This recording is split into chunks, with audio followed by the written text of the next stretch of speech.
entre dans la partie grise de l'automne. Les feuilles sont tombées, mais il n'y a pas encore de neige pour donner de l'éclat. Par contre, les odeurs sont à leur meilleur. En gardant les yeux ouverts, je remarque des taches de couleur un peu partout.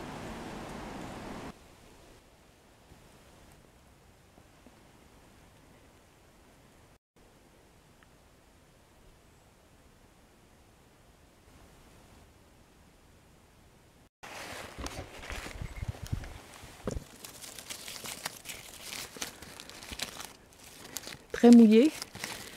Je vais voir si c'est vrai qu'on peut quand même allumer un feu à partir de ça. Je vois beaucoup de bouleaux, des jaunes, des blancs, mais aucun chaga malheureusement. J'aimerais bien en trouver, là, j'en ai plus.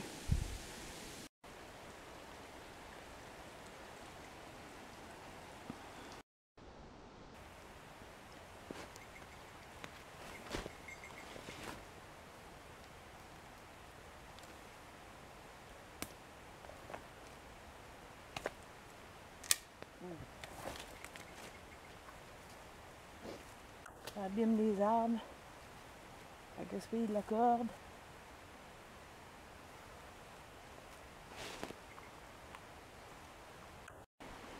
Toute cette corde.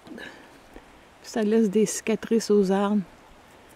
Bon, celui-ci va s'en remettre là, parce que c'était pas encore incrusté, mais un an de plus, là, la corde était à l'intérieur de l'écorce.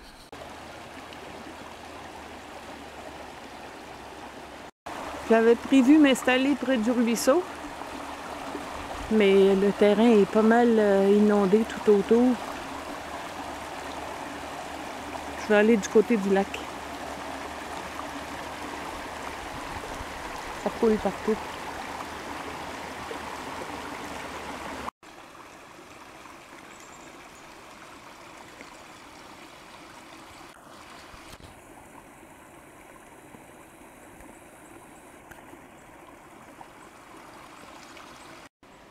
Avec les pluies qu'on a eues depuis quelques semaines, je savais bien que ce serait extrêmement difficile de trouver du bois sec. Tout ça, c'est mouillé, trempé.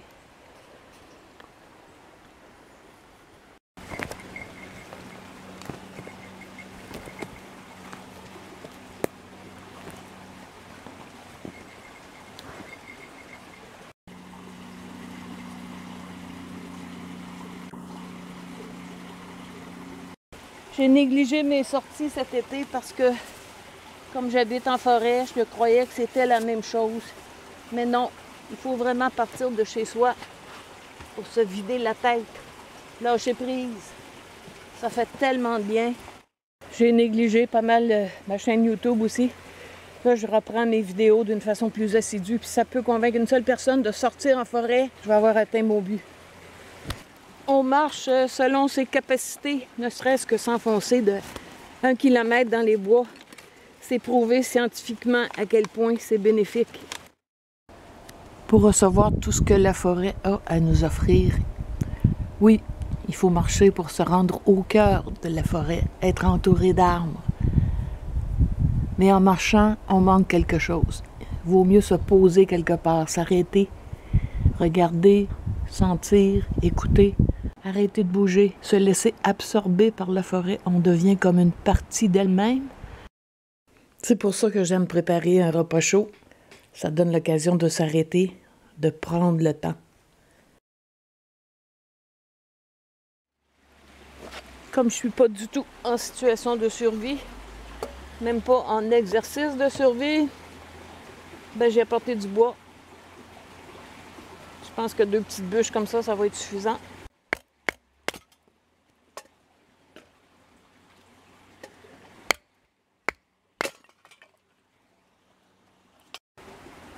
Avant de débiter toute la première bûche en section, j'en ai gardé un quart pour pouvoir couper celle-là au moins en 2. C'est sûr que j'ai pas beaucoup de force avec un petit morceau comme ça. Plan B. Ah.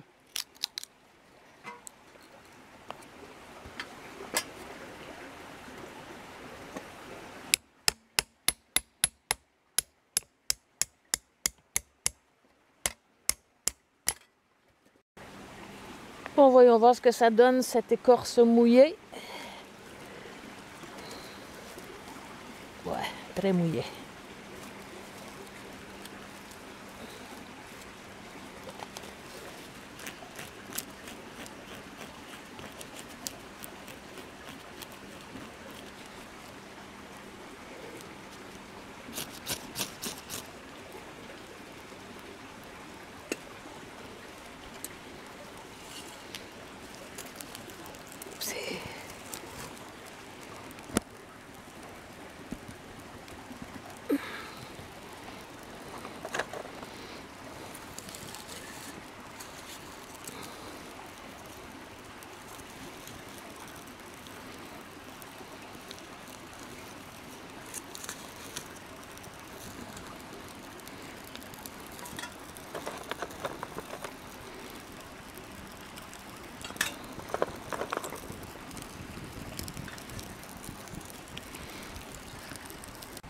Je vais commencer par juste assez d'eau pour une tisane, pendant que la popote est propre.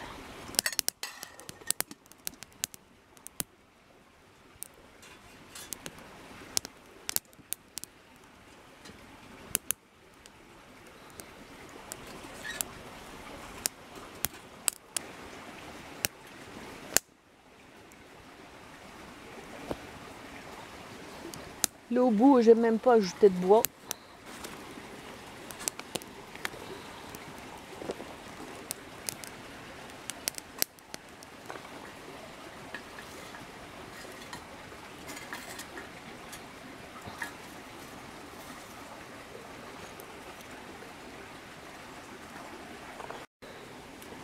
La tisane est prête.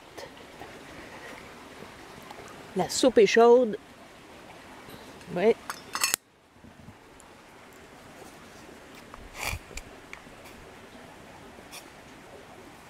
Et je n'ai même pas brûlé la moitié du bois.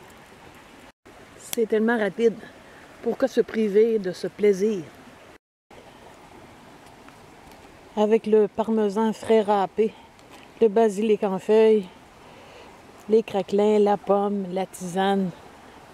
Qu'est-ce qu'on peut demander de plus devant un décor pareil? La pandémie est bien loin de mon esprit. Vous voyez, pas besoin d'un festin.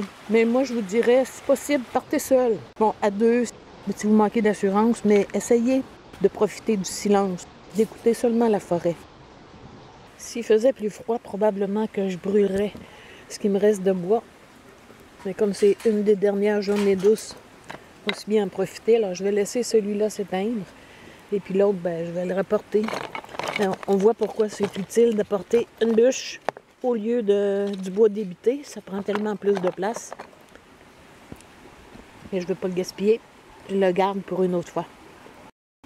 Et surtout, rapportez vos déchets et les choses à recycler. Il y a un couple de chasseurs qui vient de passer. Ils n'avaient aucune idée où ils étaient. Bon, ils sont arrivés par le bois. Je leur ai indiqué où le sentier menait, d'une extrémité à l'autre. Ils ont dit, ah, on pensait qu'on était, d'après la carte, près du sentier numéro 2. Ben, j'ai dit, donnez-moi, sortez là votre carte, je vais vous montrer où est-ce que vous êtes. Ils ont dit, ah, ben, on l'a laissé dans l'auto. Bravo. Et n'oubliez pas, avant de partir, effacez vos traces.